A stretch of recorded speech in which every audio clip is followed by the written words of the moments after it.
Body को recruitment body में अगर पारदर्शिता नहीं होगी और समय पर रिजल्ट नहीं होंगे, समय पर परीक्षा नहीं होंगे तो असंतोष व्याप्त होना लाजमी है। जो बेरोजगार छात्र हैं उनमें बहुत सारे लोगों की माली हालत अच्छी नहीं है। वैसे स्थिति में छात्रों को आक्रोशित होना लाजमी है और वो छात्र आक्रोशित होकर के अगर यह उतारू होते हैं हिंसा पर तो यह जिम्मेदारी बनती है सरकार को। छात्रों के साथ जो अन्याय हो रहा है, जो इतनी बड़ी बड़ी वैकेंसियां बची हुई है और उनकी रिक्तियां पड़ी रहने के बावजूद उनकी बहाली नहीं हो रही है, तो हम उस परिस्थिति में तो हम छात्रों के डिमांड के साथ हैं। नमस्कार, आप देख रहे हैं लाइव सीरीज और आपके साथ मैं हूं वसीम। आरआरबी एनटीपीसी के तमाम छात्र काफी आक्रोशित दिखाई दे रहे हैं। उनका गुस्सा इस कदर फूट रहा है कि कभी रेल चक्का जाम तो कभी आगजनी करते दिखाई दे रहे हैं ट्रेनों में। हालांकि रेल मंत्रालय की तरफ से भी नोटिफिकेशन जारी किया है, एग्जाम पोस्टपोन कर दिया गया है, मगर फिर भी आरआरबी एनटीपीसी के जो छात्र हैं उनका गुस्सा शांत नहीं हो रहा है। प्रशासनिक व्यवस्थाएं जो हैं वो कहीं ना कहीं प्रभावित हो रही हैं और अब कार्रवाई भी किया जा रहा है। देखिए, इस वक्त हमारे साथ बातचीत करने के लिए राजद के कद्दावर नेता रामबली सिंह चंद्रवंशी जी हैं, एमएलसी हैं, इनसे बात करेंगे। सर, आरआरबी एनटीपीसी के जो छात्र हैं प्रदर्शन कर रहे हैं, आंदोलन कर रहे हैं, इस आंदोलन को आप कैसे देख रहे हैं?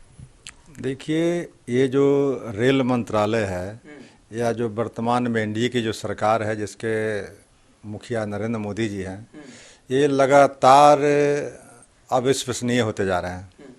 उनका बयान देखिएगा कि 2 करोड़ लोगों की रोजगार देने की बात किए थे कि हर साल देंगे, अब उसको जुमला करार दिए। अब जो उन्होंने बड़ी घोषणा की थी कि रेलवे को हम प्राइवेटाइजेशन की ओर नहीं ले जाने देंगे, रेलवे अब प्राइवेटाइजेशन की ओर चल चुका है। कई जगह इसका उदाहरण आपको मिलेगा। उसी तरह से ये रेलवे ग्रुप डी का जो कर रहे हैं, आरआरबी एनटीपीसी का जो एग्ज़ाम है, इसमें काफ़ी संख्या में लगभग करोड़ों से ऊपर अभ्यर्थी होते हैं इसके, और ये इतने बड़े पैमाने पर लोगों को रोज़गार मिलता है। उस बॉडी को रिक्रूटमेंट बॉडी में अगर पारदर्शिता नहीं होगी और समय पर रिजल्ट नहीं होंगे, समय पर परीक्षा नहीं होंगे तो असंतोष व्याप्त होना लाजमी है। और उसी का आज परिणाम है कि छात्रों में भारी आक्रोश है। इस तरह से 2019 के फॉर्म भरा हुआ परीक्षा 2022 जब शुरू हो गया और 22 में ये फरमान आता है कि इसको 2 बार हम परीक्षा लेंगे, तो ये पराकाष्ठा, इनका तो सब्र की बांध टूटना ही था छात्रों का। और जो बेरोजगार छात्र हैं उनमें बहुत सारे लोगों की माली हालत अच्छी नहीं है। वैसे स्थिति में छात्रों को आक्रोशित होना लाजमी है और वो छात्र आक्रोशित होकर के अगर यह उतारू होते हैं हिंसा पर तो यह जिम्मेदारी बनती है सरकार को। जिस तरह से सरकार ने आज एग्ज़ाम को पोस्टपोन किया, तो उसी तरह से सरकार पहले ही अगर समीक्षा करती और ये तत्पर होती कि इस तरह का जब हमने पहले तय किया था, जिस समय फॉर्म भर रहे थे लड़के, उस समय जो हमारी नियम थे इसके, उसी नियम पर आज हम खरा उतरते और इतना विलम्ब नहीं होता और 2 बार परीक्षा लेने की बात नहीं होती, तो आज शायद छात्रों में ये आक्रोश नहीं होता।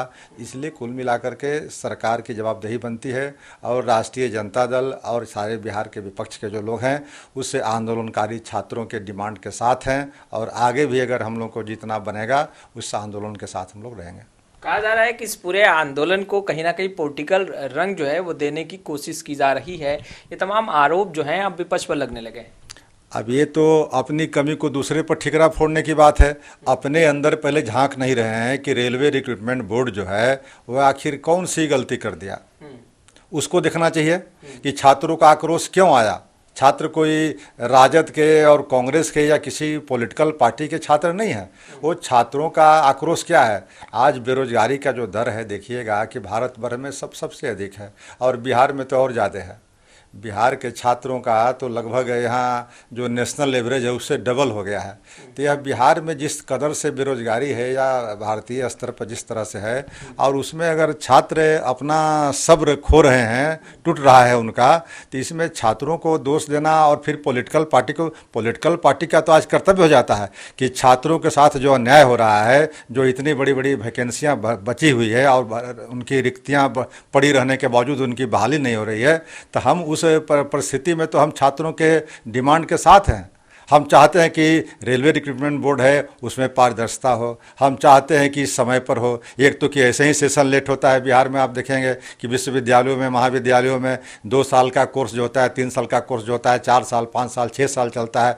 तो वैसे ही दोहरा मार होता है कि आजकल के गरीब जो विद्यार्थी हैं उनको 5 साल करने में लग जाता है, 3 वर्ष के कोर्स। तो वो 5 साल करने के बाद परीक्षा देते हैं, कंपटीशन देते हैं, वो भी ग्रुप डी का, और उसमें उनको इतना समय लगे, और समय लगने के बाद फिर वह पारदर्शिता नहीं हो उसमें, तब तो छात्रों का आक्रोशित होना लाजमी है। और ये जो छात्र कर रहे हैं उसके साथ पॉलिटिकल पार्टी या जो बिहार के, भारत के नागरिक हैं, सब लोगों को उनके साथ रहनी चाहिए। नहीं, प्रशासनिक जो कार्रवाई की जा रही है, आप भी एक प्रोफेसर हैं, शिक्षक हैं, हालांकि राजनीति में तो आप हैं ही, मगर अब जो कार्रवाई की जा रही है कि कई बड़े कोचिंग संस्थान जो हैं वो छात्रों को कहीं ना कहीं भड़का रहे हैं और कई पर एफआईआर भी दर्ज हुआ है, इस कार्रवाई को कैसे देख रहे हैं रामली? देखिए, अपनी विफलता को छिपाने का ये सब नायाब नमूने हैं।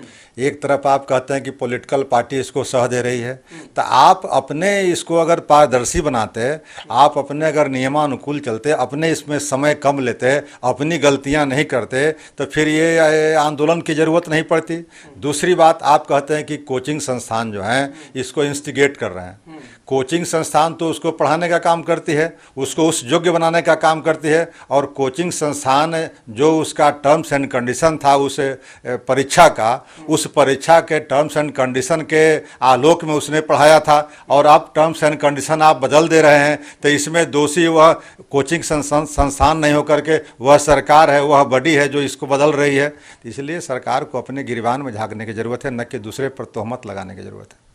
तो आपने साफ साफ लफ्जों में सुना है, तमाम विपक्षी दल एनटीपीसी और आरआरबी के छात्रों के साथ खड़ी है, इस आंदोलन में आगे बढ़ चढ़कर हिस्सा लेगी और कहीं ना कहीं छात्रों के हित के लिए आवाज भी बुलंद करेगी। खैर, लाइव सिटीज के साथ बने रहें। कैमरा पर्सन गुड्डू के साथ मैं वसीम, लाइव सिटीज पटना।